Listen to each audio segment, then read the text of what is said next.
강의 10번째 시간입니다. 오늘은 예수님께서 하늘에 오르심을 믿는다 하는 이 고백에 대하여서 우리가 같이 생각을 해보려고 합니다. 연초에 예수님이 하늘에 오르셨다 하는 것을 생각하려고 하니까 지금 내가 같이 따라 올라가야 되나 하는 이런 생각이 들 수도 있는데요. 혹시 좀 안 맞지 않나 하는 생각을 하시는 분들 걱정하지 마시고 잘 들어보시면, 예수님께서 하늘에 오르셨다는 신앙의 고백을 하는 것이 지금 이 땅에서 우리가 신앙함에 대한 어떠한 의미를 갖는가, 어떠한 유익이 있는가 하는 것을 깨닫게 되어질 것입니다. 제가 세 가지를 말씀드릴 건데요, 이 하늘에 오르심에 대한 우리의 신앙을 생각하기 전에 먼저 예수님께서 하늘에 오르셨다 하는 이것이 다른 것과 마찬가지로 역사적으로 일어난 사실이라는 것을 먼저 좀 알면 좋겠어요. 예수님께서 이 땅에 오신 것 역사적 사실이죠. 십자가에 못 박혀 죽으신 것 역사적 사실입니다. 3일 만에 다시 살아나신 것 역시 마찬가지로 역사적 사실이죠. 그래서 성경대로 우리 죄를 위하여 죽으시고 성경대로 장사된 지 3일 만에 다시 살아나시고, 마찬가지로 성경에 기록된 대로 예수님께서 하늘에 오르셨다 하는 사실부터 알 필요가 있어요. 사도행전 1장 9절을 보시면 예수님께서 40일 동안 부활하시고 40일 동안 제자들과 함께 지내시다가 마지막 말씀을 하신 다음에 이 말씀을 마치시고 그들이 보는데 올려져 가셨다, 이렇게 표현해 놓고 있죠. 그들이 보고 있는 한가운데에서 올려져 가셨다 하는 것입니다. 이 역사적 사실이 왜 중요하냐라고 하는 것은 이제 앞으로 계속 이렇게 보시면 예수님의 이제 재림을 우리가 기다리게 되는데, 그때와 아주 밀접한 관계가 있어요. 이제 그때 가서 말씀을 드리도록 하고, 이제 이 하늘에 오르신 예수님의 승천 사건이 오늘 신앙생활하는 우리에게 어떤 의미인가, 우리는 무엇을 함께 생각해야 되느냐 하는 것 세 가지를 말씀을 드릴 거예요. 그 첫 번째가 예수님께서 하늘에 오르심으로 인하여서 이제 예수님은 언제나 우리와 함께 하시게 되었다 하는 사실을 기억하는 것입니다. 예수님이 하늘에 올라가셨다는 말은 이별을 하는 거잖아요. 함께 계셨다가 이제 떨어지시는 거잖아요. 그런데 어떻게 올라가셨는데, 이별을 하셨는데 우리와 영원토록 함께 계시는 것인가, 어떻게 그게 가능한가, 이런 생각을 할 수가 있어요. 그런데 가만히 생각해 보시면 예수님이 이 땅에 계시는 동안에 함께 하셨다는 말은요, 대단히 지엽적입니다. 시공간의 제약을 받는 이야기죠. 다시 말하면 예수님께서 1세기에 한 33년여 동안 계시는 그 정도의 시간에 예수님의 그 활동 반경인 팔레스타인과 그 인근 지역 그 정도에서 예수님과 함께 했던 사람만이 예수님이 우리와 함께 하셨습니다, 이렇게 말할 수 있는 거잖아요. 그러니까 그때로부터 지금 한참 지난 21세기를 살고 있는 우리들, 더군다나 이스라엘과는 한참 거리가 먼 이 한국 땅에 살고 있는 우리들이 예수님과 함께 할 수 있는 경험은 없는 겁니다. 이 땅에서 불가능한 이야기죠. 그런데 이것이 가능하게 되었다는 말이에요. 21세기에 사는 우리들에게도 예수님이 함께 하셔요. 어떻게? 승천하심으로. 이게 어떻게 가능하냐 이 말이죠. 이걸 가능하게 한 것은 예수님께서 하늘에 오르실 때에 제자들에게 약속하신 말씀, 내가 성령을 너희에게 보내주겠노라 하는 이것 때문에 가능하게 된 거예요. 요한복음 16장 7절을 보시면, 그래서 예수님은 나는 올라가야 돼, 그게 너희들한테 유익한 거야 라고 말씀을 해주시고 있거든요. 그러나 내가 너희에게 실상을 말하노니 내가 떠나가는 것이 너희에게 유익이라. 내가 떠나가지 아니하면 보혜사 성령이 너희에게로 오시지 아니할 것이요, 가면, 내가 하늘 올라가면 내가 그를 너희에게로 보낼 거야 라고 말씀하심으로써 성령이 이 땅에 오시는 것을 통하여서 예수님이 우리와 영원토록 함께 하신다. 우리뿐만이 아니라 온 세대를 거쳐서 어느 곳에서나 예수를 따르는 모든 자들과 함께 하시게 되는 것입니다. 이것은요, 예수님이 하늘에 오르실 때에 모여있는 제자들에게 약속하신 거예요. 성령이 반드시 올 것이다. 사도행전 1장 4절 이하를 보시면, 사도와 함께 모이사 그들에게 분부하여 이르시되 예루살렘을 떠나지 말아라. 이제 승천하시기 직전에 해주신 말씀이에요. 내게서 들은 바 아버지께서 약속하신 것을 기다리라. 요한은 물로 세례를 베풀었으나 너희는 몇 날이 못되어 성령으로 세례를 받으리라. 성령이 오실 것이다 약속을 하시고, 그 약속에 기반하여 우리에게 명령을 주신 것이 그 유명한 사도행전 1장 8절 말씀이에요. 보시면 사도행전 1장 8절, 오직 성령이 너희에게 임하시면 너희가 권능을 받고 예루살렘과 온 유대와 사마리아와 땅끝까지 이르러 내 증인이 되리라. 예수님의 증인이 되라고 명령을 하시는데 전제 조건이 성령이 임하시면이죠. 이 말은 성령이 임하실지 안 임하실지 잘 모르겠는데 혹시 너희가 성령이 오시는 것을 보게 되거든 내 증인이 되어다오, 이렇게 말씀하시는 것이 아니고요, 반드시 내가 성령을 보내 성령이 이 땅에 임하게 될 터이니 그때가 되면 잊지 말고 너희는 나의 증인으로 살아다오 라고 명령을 하시는 거거든요. 이 명령의 전제가 뭐라고요? 성령이 오시는 것이라고요. 성령이 오시는 거예요. 예수님이 보내시겠다 약속하시는 것인데, 이 약속의 성취가 이렇게 나타나죠. 사도행전 2장 1절 이하를 보면, 오순절 날에 성령이 오십니다. 오순절 날이 이미 이름에 그들이 다 같이 한 곳에 모였더니 호련히 하늘로부터 급하고 강한 바람 같은 소리가 있어 그들이 앉은 온 집에 가득하며 마치 불의 혀처럼 갈라지는 것들이 그들에게 보여 각 사람 위에 하나씩 임하여 있더니 그들이 다 성령의 충만함을 받고 성령이 말하게 하심을 따라 다른 언어들로 말하기를 시작하니라. 해서 오순절에 성령이 임하시게 되죠. 예수님께서 승천하시면서 약속하셨던 것이 오순절 날에 성취가 된 것입니다.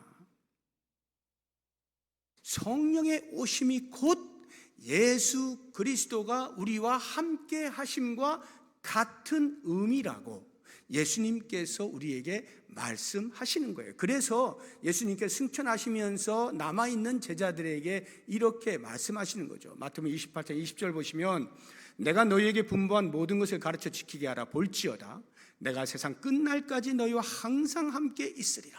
이제 올라가시면서 하시는 말씀이, 이 말씀이 올라가시면서 제자들과 손을 흔들어야 되는 그 장면에 내가 세상 끝날까지 너희와 항상 함께 있겠다. 어떻게 해요? 성령이 오심으로. 즉 성령이 오셔서 우리 안에 내주하심이 곧 예수 그리스도께서 함께 하신다는 사실과 같은 말이라는 거예요. 왜요? 삼위일체 하나님이시기 때문에 그런 거예요. 성령이 우리 안에 내주하신다는 말은 곧 예수님이 우리와 함께 하신다는 말과 같은 것입니다. 그래서 예수님께서 초림 때에 예수님의 별명이 임마누엘이었잖아요. 하나님이 우리와 함께 계신다. 예수님이 이 땅에 오심으로 우리와 함께 계셨죠. 그러나 이것은 지역적이라고 했잖아요. 시공간의 제약을 받고 있는데 승천하시게 되면서 비로소 임마누엘이 완성되는 거예요. 성령의 오심을 통하여서 임마누엘이 완성이 되는 것이죠. 그렇다고 한다면 우리가 이 땅에서 신앙생활을 할 때 마치 어린 자녀가 학교에서 집에 돌아왔는데 엄마가 보이지 않으면 불안해하는 것처럼 우리들이 신앙생활을 하면서 우리의 신앙의 대상인 주님께서 우리와 함께 하신다는 인식이 부족하게 되면 불안하죠. 두렵습니다. 언제 어떻게 무엇에 의해서 무너지게 될지 늘 불안해요. 그런데 주님이 나와 함께 계신다?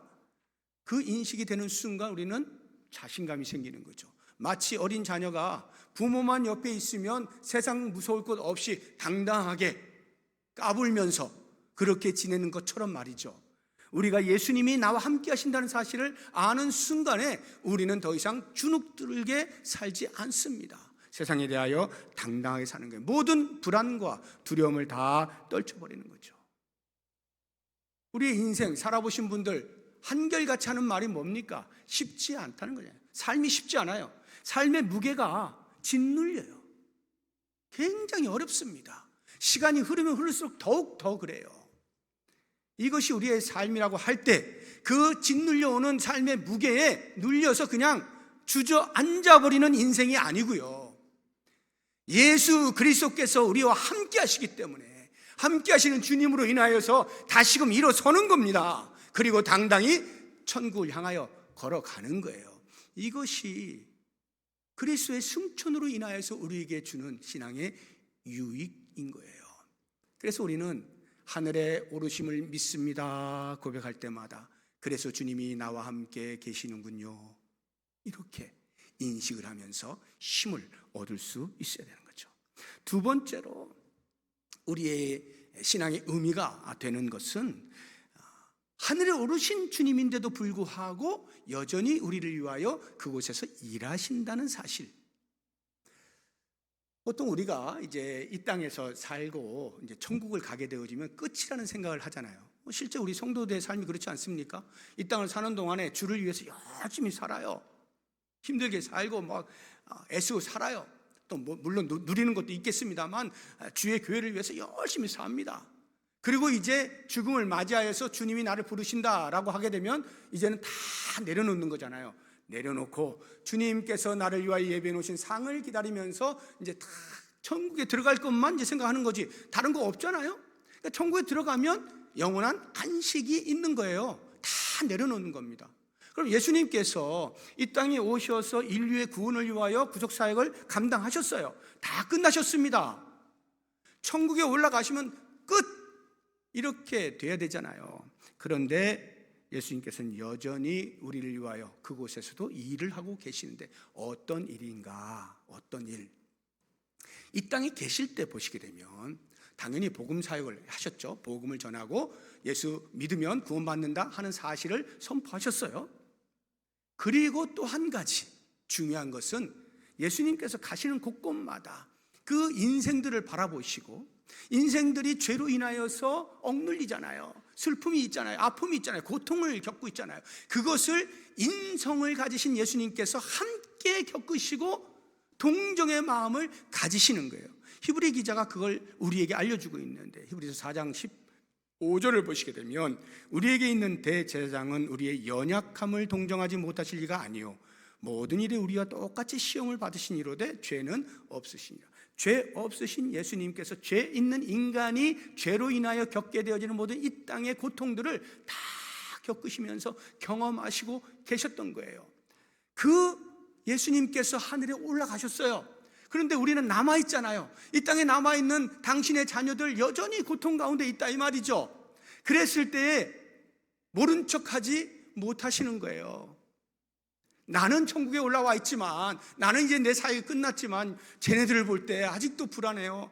그러니까 예수님께서 뭘 하시느냐? 거기에서 중보의 기도를 올려드리는 거예요.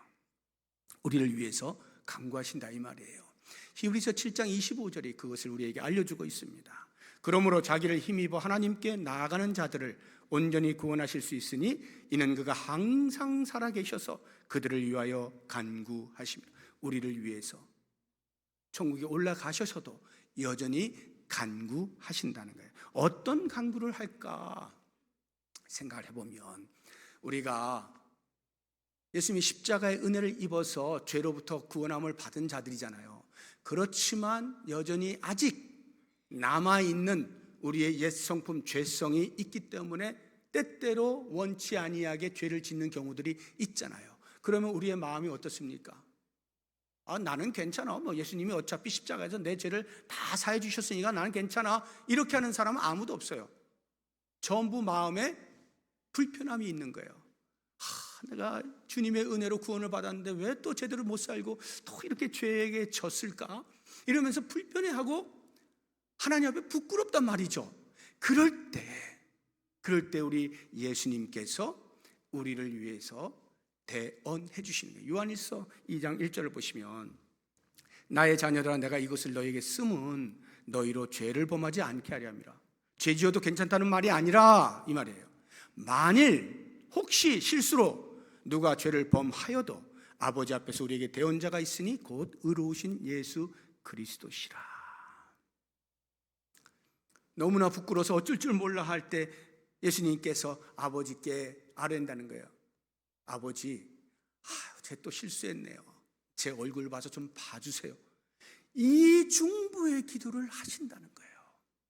그럼 여러분, 우리가 죄를 짓고 이렇게 힘없이 부끄러워가지고 이렇게 고개 떨고 살고 있을 때 누가 제일 좋아할까요? 당연히 사탄이 좋아하겠죠. 사탄이 옳거니 잘됐다 하고는 그것을 빌미 삼아서 하나님께 따지죠. 보세요, 구원받았다 하지만 사실 사는 게 저 모양 아닙니까? 하고는 고소 고발을 한단 말이죠. 우리를 놓고 고소 고발을 할 때 아니야 라고 말해 주시는 변호사가 계셔요. 그분이 바로 예수 그리스도예요. 로마서 8장 34절이 그 이야기를 하고 있는 거예요. 누가 정죄하리요? 사탄이 감히 우리를 정죄한다고? 안 된다 이 말이에요. 죽으실 뿐 아니라 다시 살아나신 이는 그리스도 예수시니 그는 하나님 우편에 계신 자요, 하늘에 오르사 우편에 계시면서 뭐 한다고요? 우리를 위하여 간구하신다. 사탄이 아무리 고소고발을 해도 아니야 막아주신다 이 말이에요. 그러면 생각을 해보세요. 예수님께서 하늘에 올라가서도 여전히 일을 하시는데 그 일하심이 중보사역이라 이 말이에요. 우리를 위하여 간구해 주시는 중보사역을 하시는데 이 이야기를 좀 법정용어로 하자고 하면은 우리 성도는 각 개개인이 전부 개인 전문 변호사를 두고 있는 것과 마찬가지인 거예요. 회사 생활 하신 분들은 아실 겁니다. 큰 회사들은 전부 다 법률팀이 다 있습니다. 그러면 회사 내에서 일어난 일들, 여러 가지 어려운 일들 전부 법률팀에서 다 해결합니다. 전문적으로 그 일을 하는 거예요. 근데 우리 개인에게 있어서 말이죠, 개인에게 있어서 문제가 발생했는데 이것을 해결해 줄 전문 변호사가 있다고 한다면 그 사람은 걱정할 필요가 없잖아요. 물론 그 이야기가, 그래서 우리가 아무리 죄를 지어도 그것을 변호해 주시는 분이 계시니까 우리 마음 놓고 죄를 지어도 돼, 이런 이야기를 하는 것은 아니죠. 그렇게 마음 편하게 죄 짓고 사는 사람 한 명도 없어요. 성도 가운데. 또 실수했네 라고 할 때, 그렇게 고개를 떨굴 때 주님께서 대신 간구해 주시면서 그 문제를 해결해 주신다 이 말이에요. 그래서 실수와 실패 앞에 낙심하여 주저앉지 아니하고 다시 일어설 수 있는 힘을 주시는, 여전히 일하시는 예수님, 승천하셨기 때문에 그 일이 가능한 거예요. 그래서 예수님의 승천은요, 우리와의 교제의 단절을 의미하는 것이 아니라 오히려 더 깊은 교제를 경험하게 하는 사건이 되는 겁니다. 예수님이 하늘에 오르셨습니다라고 고백하는 순간에 주님께 나를 위해 또 지금 일하고 계시구나, 나를 위해 또 변호하고 계시구나, 나같이 연약한 것을 위해서 지금도 여전히 일하고 계시구나, 얼마나 듬직합니까? 이러한 신앙의 유익이 우리에게 있는 거예요. 마지막으로 예수님의 승천을 우리가 믿음으로 고백할 때 우리에게 있는 유익이라고 하는 것은, 우리도 이제 하나님 나라에 갈 거 아니에요? 하나님 나라에 가게 되어지면 반드시 우리의 자리가 있음을 보증하는 사건이 예수님의 승천입니다. 하늘에 오르사, 사도신경 보세요. 하늘에 오르사, 그 다음 뭐죠? 하나님 보좌 우편에 앉아 계시다가, 이렇게 돼 있잖아요. 하늘에 오르사 하나님 보좌 우편에 앉아 계시다가, 하나님 보좌 우편, 하나님의 보좌 우편, 거기는 예수님의 자리예요. 하나님의 보좌 우편이 예수님이 계신 자리예요. 그것에 대하여 성경이 이렇게 증명을 해주고 있어요. 베드로전서 3장 22절 보시면 그는 하늘에 오르사 하나님 우편에 계시니 천사들과 권세들과 능력들이 그에게 복종하느니라. 사도행전도 보시게 되면 7장 55절에 스데반이 죽을 때에 하늘을 바라보고 이것을 봅니다. 하나님의 영광과 및 예수께서 하나님 우편에 서신 것을 보고, 그래서 하나님 보좌 우편은 예수님이 계신 자리인데요, 이 자리는 영광스러운 자리예요. 모두가 무릎을 꿇는 자리예요. 하나님의 우편이라는 자체가 능력, 권세를 나타내는 거예요. 그 영광스러운 자리가 예수님의 지정석입니다.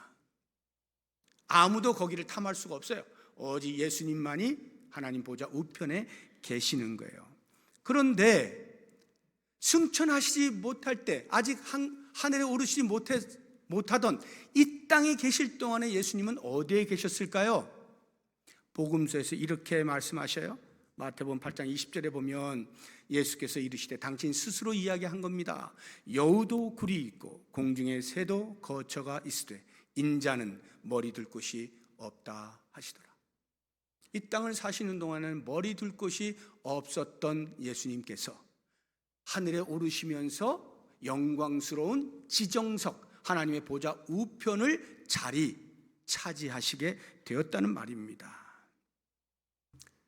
이게 왜 중요하냐? 이 사실이 그렇기 때문에 우리도 자리가 있다는 말이에요. 예수님께서 십자가에 죽으셨어요. 그리고 부활하셨잖아요.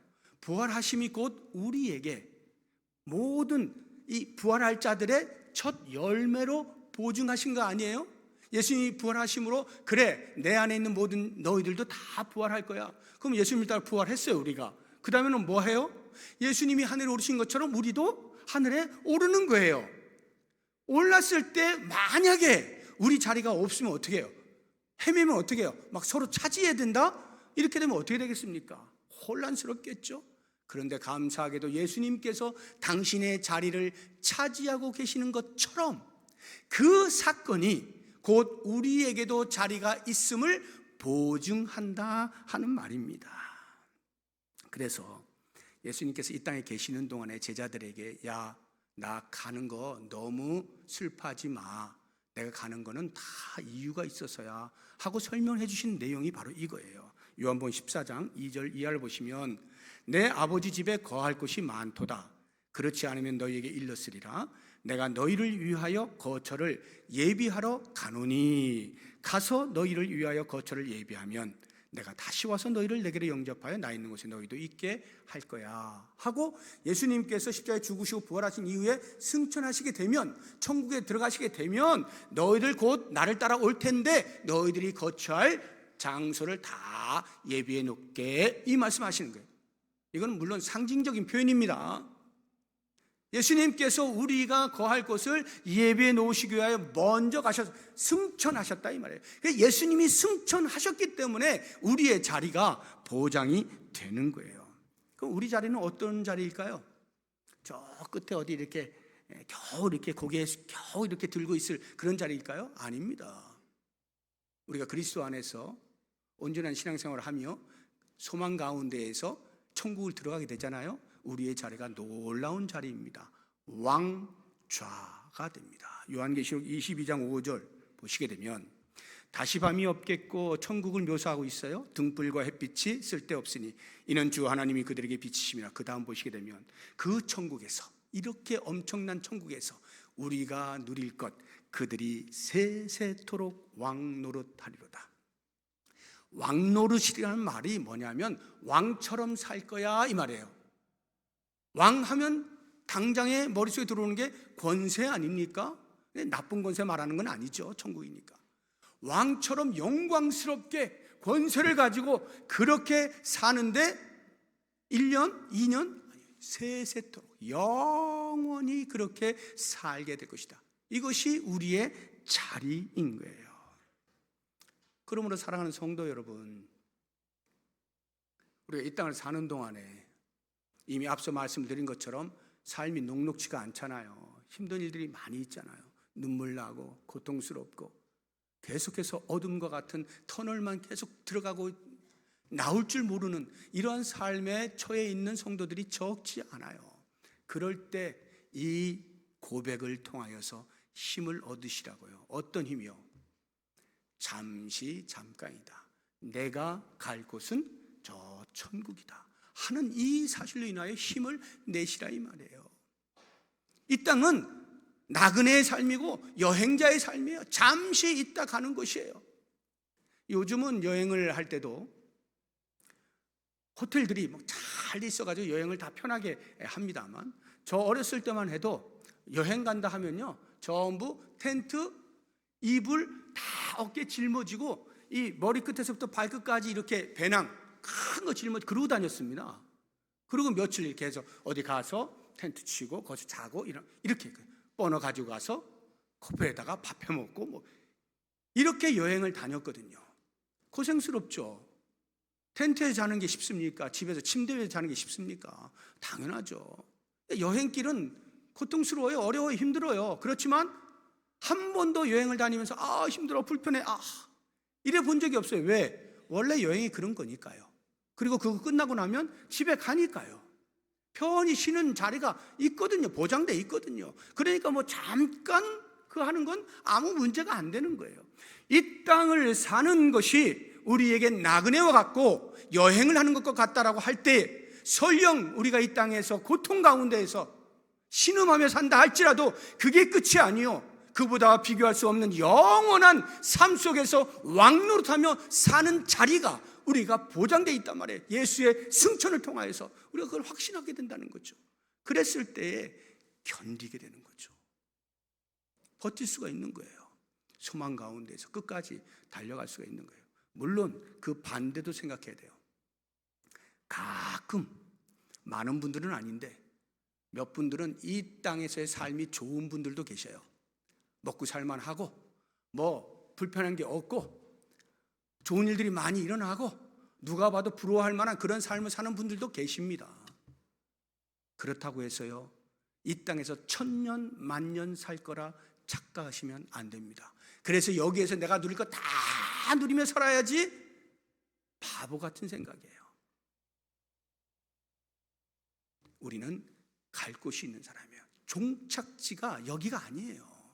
저 천국이 우리의 종착지. 잠깐 있다 갈 곳에 마치 여기서 그 제자들이 말이죠, 변화산에서 주님 여기 너무 좋은데 여기 천막셋을 짓고 하나는 누굴 위해 여기서 그냥 살죠? 라고 하는 것과 마찬가지로 그런 어리석은 말을 하면 안 되는 거예요. 우리가 갈 곳은 천국이에요. 거기를 바라보고 이 땅에서는 겸손히 살아내야 되는 거예요. 그래서요, 우리 신분이 비록 이 땅을 살아가고 있지만, 그리고 실제적으로 대한민국 국민이기도 하지만 동시에 우리는 천국의 시민이잖아요. 천국의 시민권을 가지고 있는 사람들이에요. 천국의 시민권을 가지고 있는 사람답게 이 땅에 사는 거예요. 그 답게가 어떻게 사는 것이냐? 힘들고 어려울 때 고개를 떨구고 비굴하게 살지 않는 겁니다. 살만할 때 교만하게 사는 것 아닙니다. 그저 주님께서 주신 이 기회의 시간, 맡기신 사명을 따라서 성실하게 누릴 것 누리고 감당할 것 감당하면서 내가 돌아갈 고향, 마침내 가야 할 그곳을 바라보면서 겸손히 살아가는 것, 이것이 바로 우리의 삶이어야 되는 거죠. 예수님께서 천국에 올라가셨다는 그 믿음의 고백이 곧 우리로 하여금 이와 같은 삶을 살게 만드는 겁니다. 사랑하는 성도 여러분, 얼마나 놀라운 은혜입니까? 주님께서 하늘에 오르사 하나님 보좌 우편에 앉으셨음을 믿습니다 라고 하는 이 고백을 통해서 오늘 내가 살맛 나는 것 아니겠어요? 예수를 믿는 사람답게 살아갈 이유와 목적을 발견하는 것 아니겠습니까? 그렇게 해서 주님 부르실 때 떳떳하게 주님 제가 여기 있습니다, 빨리 오셔요, 이렇게 말할 수 있는 우리의 복된 삶이 되시기를 주님의 이름으로 축복합니다. 우리 같이 말씀을 붙잡고 좀 기도할 텐데 기도하기 전에 같이 좀 찬송을 불렀으면 좋겠어요. 제가 개인적으로 참 좋아하는 찬송이고 여러분들에게도 여러 번 말씀을 드렸는데, 이 찬송의 가사가 오늘 제가 말씀드린 설교를 요약해 놓은 것과도 같아요. 438장이거든요. 내 영혼이 은총 입어라고 하는 찬송인데 제가 가사를 한번 읽어드릴게요. 내 영혼이 은총 입어 중한 재짐 벗고보니 슬픔 많은 이 세상도 천국으로 화도다. 주의 얼굴 뵙기 전에 멀리 뵈던 하늘나라 내 마음속에 이루어지니 날로 날로 가깝도다. 높은 산이 거친 들이 초막이나 궁궐이나 내 주 예수 모신 곳이 그 어디나 하늘나라. 할렐루야 찬양하세. 내 모든 죄 사함받고 주 예수와 동행하니 그 어디나 하늘나라. 이와 같은 고백을 하면서 말씀 붙잡고 기도하는 시간을 갖도록 하겠습니다.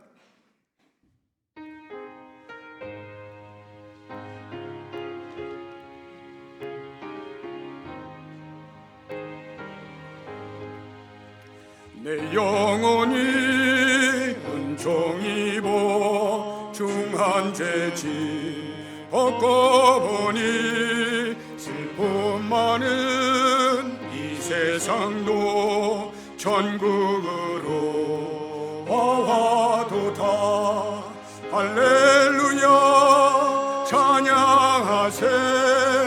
내 모든 죄 사함받고 주 예수와 동행하니 그 어디나 하늘나라 주의 얼굴 뵙기 전에 멀리 뵈도 하늘나라 내 마음속에 이루어지니 날로 가깝도다매. 할렐루야 찬양하세.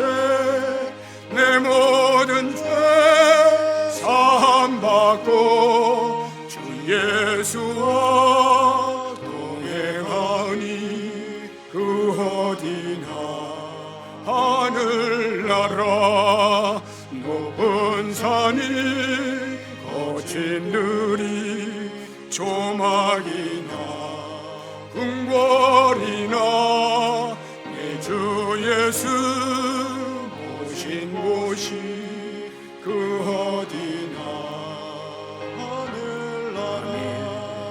할렐루야 찬양하세. 내 모든 죄 사함받고 주 예수와 동행하니 그 어디나 하늘나라. 아멘.